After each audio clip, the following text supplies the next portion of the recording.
Hello दोस्तों, मैं राजेश कुमार आपका अपने YouTube channel GS world with Rajesh में स्वागत करता हूं। दोस्तों, ये आपका डेली करंट अफेयर के सेशन का अगला वीडियो है जो 19 मई 2020 के सभी महत्वपूर्ण करंट अफेयर से संबंधित है, जो आपके किसी भी एग्ज़ाम के पॉइंट ऑफ व्यू से बहुत ही इम्पोर्टेंट है। यदि आपको लगता है कि चैनल आपके लिए महत्वपूर्ण है, आपको फ़ायदा दे रहा है, तो इस चैनल को आप लाइक करें, शेयर करें, सब्सक्राइब करें। कोई भी सुझाव हो तो आप कमेंट ज़रूर करें। आइए दोस्तों, हम लोग डिस्कशन करते हैं अब प्रश्न पर। पहला प्रश्न NAREDCO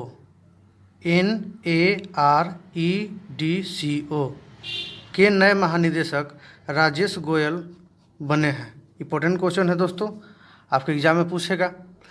यहाँ इसका फिल फॉर्म भी देख लेते हैं हम लोग। National real estate development council, इसका फुल फॉर्म भी आप लोग याद रखिए। अगला प्रश्न दोस्तों, भारतीय नौसेना में 7वां LCU युद्धपोत INLCU L57 शामिल हुआ है। इस नाम को केवल आपको याद रखना है, बस इस नाम को 2 से 3 बार पढ़ लीजिए, सुन लीजिए, आपको याद हो जाएगा। डायरेक्ट एग्जाम में ऐसे ही क्वेश्चन आएगा, निम्नलिखित में से कौन सा युद्धपोत हाल ही में LCU में शामिल किया गया है, तो आपको बताना है कि ILCU L57 शामिल किया गया है।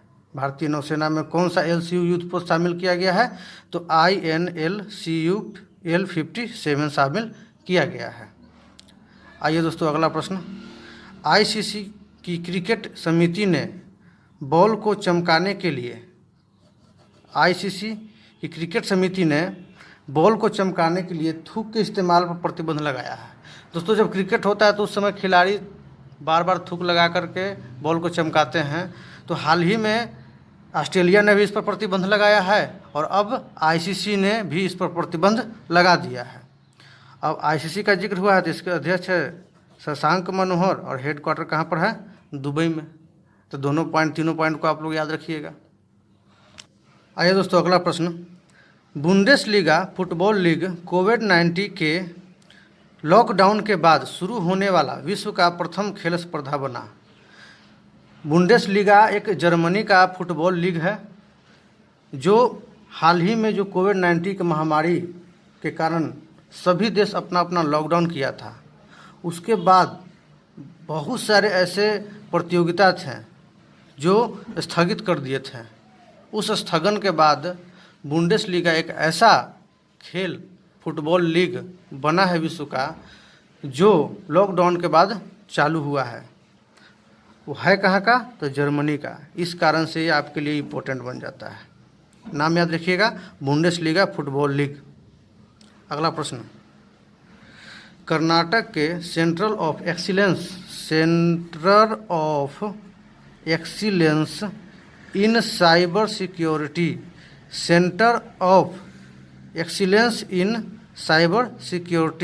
निकाय के द्वारा सुरक्षित डिजिटल दुनिया प्रदान करने के लिए हैक कार्यक्रम, नाम क्या याद रखिएगा, हैक कार्यक्रम की शुरुआत की गई है।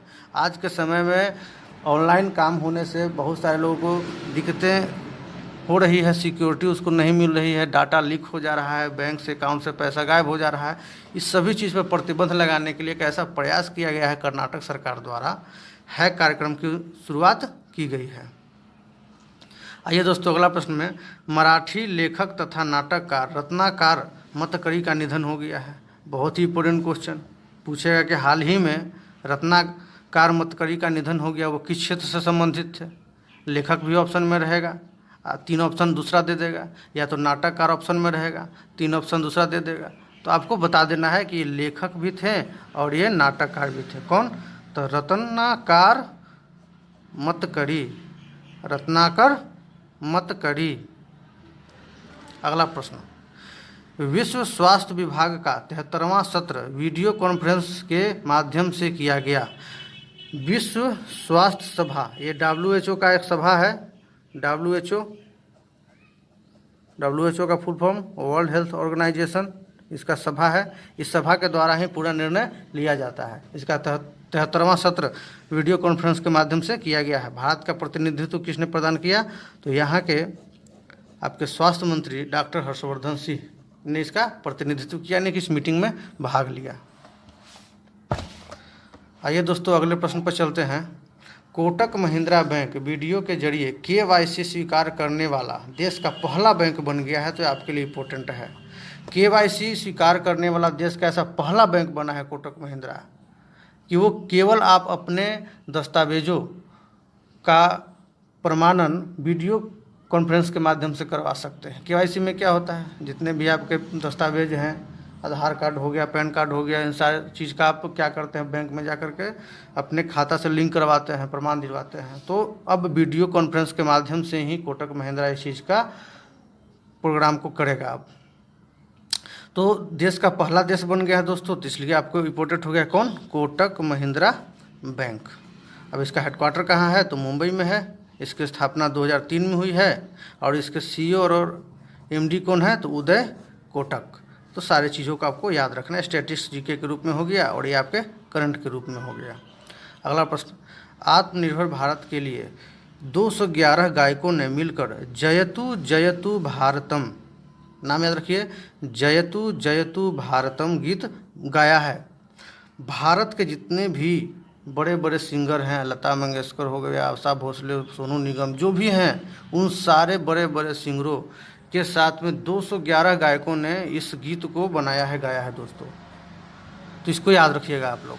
अगला प्रश्न, प्रधानमंत्री ई विद्या कार्यक्रम, नाम को याद रखिएगा, ई विद्या, प्रधानमंत्री PM ई विद्या कार्यक्रम के लिए 100 विश्वविद्यालयों को चुना गया है। पूरे देश से 100 विश्वविद्यालयों को चुना गया है प्रधानमंत्री ई विद्या कार्यक्रम के लिए, जिसके तहत कक्षा 1 से 12 तक के सभी विद्यार्थियों की पढ़ाई करवाई जाएगी और सभी के लिए 12 चैनल बनाया जाएगा।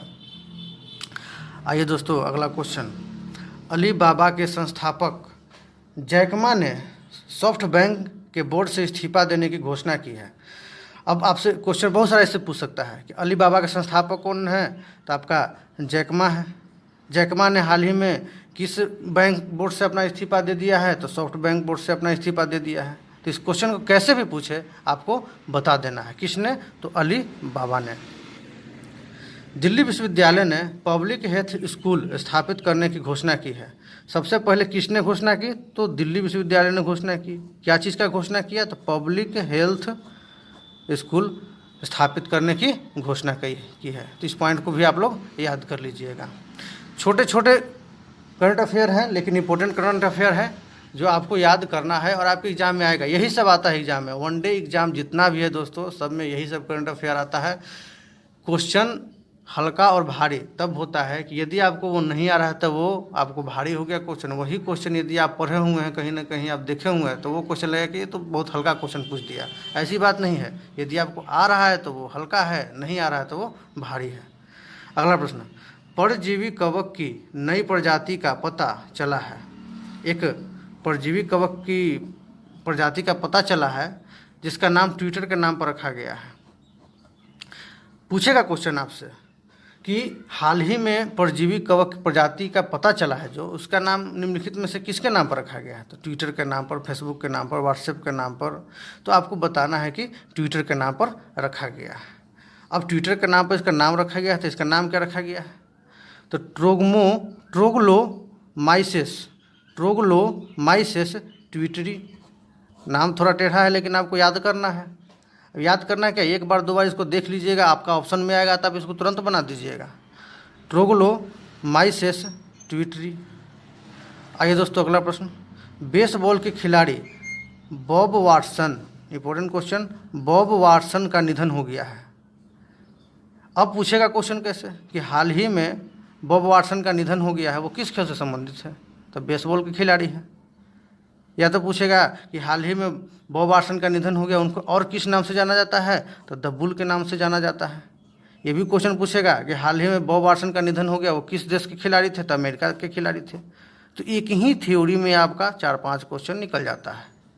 तो हम ऑब्जेक्टिव में मेरा क्वेश्चन नहीं देने का रीज़न बस यही है कि ऑब्जेक्टिव में जो आपको देंगे बस वही दिमाग पर रहेगा, लेकिन ये थ्योरी सेशन में देने से क्या होता है कि इससे जो भी जैसे भी घुमा के क्वेश्चन पूछे आप उसको बना दें।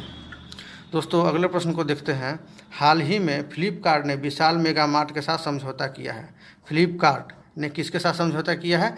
विशाल मेगा मार्ट के साथ समझौता किया है। आप लोग जानते हो कि विशाल मेगा मार्ट एक मॉल है जो देश के यानी हमारे देश के बड़े बड़े शहरों में बहुत जगह पर स्थापित है ये, तो इसके साथ समझौता किया है फ्लिपकार्ट ने। आइए दोस्तों अगले प्रश्न को देखते हैं। अमेरिका ने भारत को वेंटिलेटर प्रदान करने की घोषणा की। बहुत आसान क्वेश्चन पूछ देगा क्वेश्चन। हाल ही में किस देश ने भारत को वेंटिलेटर प्रदान करने की घोषणा की इस कोविड-19 महामारी के समय में? तो आपको बताना है किसने की, तो अमेरिका ने की। इस समय जो महामारी हमारे पूरे विश्व में फैला हुआ, इस समय प्रत्येक देश एक दूसरे को मदद भी कर रहा है। जिसको ज़रूरत पड़ रहा है एक देश दूसरे देश को अपना सामान दे रहा है। अगला प्रश्न दोस्तों, केंद्र सरकार ने रक्षा विनिर्माण क्षेत्र में प्रत्यक्ष विदेशी निवेश यानी कि FDI को 49% से बढ़ाकर के 74% करने का ऐलान किया है। हाल ही में अभी तक 49% ही FDI था, लेकिन अब 74% हो गया है, जिससे हमारा जो भारत का इकोनॉमी है ये ग्रोथ करने में सहायता प्रदान करेगा। आइए दोस्तों अगले प्रश्न पर चलते हैं कि हाल ही में BBC India life time achievement award से किसे सम्मानित किया गया है? तो PT उषा को सम्मानित किया गया है। बहुत ही इंपॉर्टेंट क्वेश्चन। PT उषा जो एक धावक हैं और इन्हें उड़न परी भी कहा जाता है, तो इन्हें सम्मानित किया गया है किससे? तो लाइफ टाइम अचीवमेंट अवार्ड से। किसके द्वारा? तो BBC इंडिया के द्वारा सम्मानित किया गया है। तो दोस्तों ये थे हमारा 19 मई 2020 के सभी महत्वपूर्ण करंट अफेयर जो आपके एग्ज़ाम में इससे बाहर नहीं आने वाला है। दोस्तों यदि आपको लग रहा है कि चैनल आपके लिए महत्वपूर्ण है तो आप इसको सब्सक्राइब कर लें अभी तक, यदि आप नहीं किए हैं तो शेयर भी करें, और जो भी सुझाव हैं जो भी बातें हैं आप कमेंट बॉक्स में डाल सकते हैं। दोस्तों ये जितना भी लिखा हुआ चीज़ है प्रयास करते हैं कि आपके सामने साफ जाए, अच्छी तरीक़ा से दिखे, ये हमारा प्रयास रहता है। यदि आपको अच्छी तरीक़ा से नहीं दिख रही है, देखने में परेशानी हो रही है, तो आप इस चीज़ का भी कमेंट बॉक्स में अपने विचारों को डाल सकते हैं।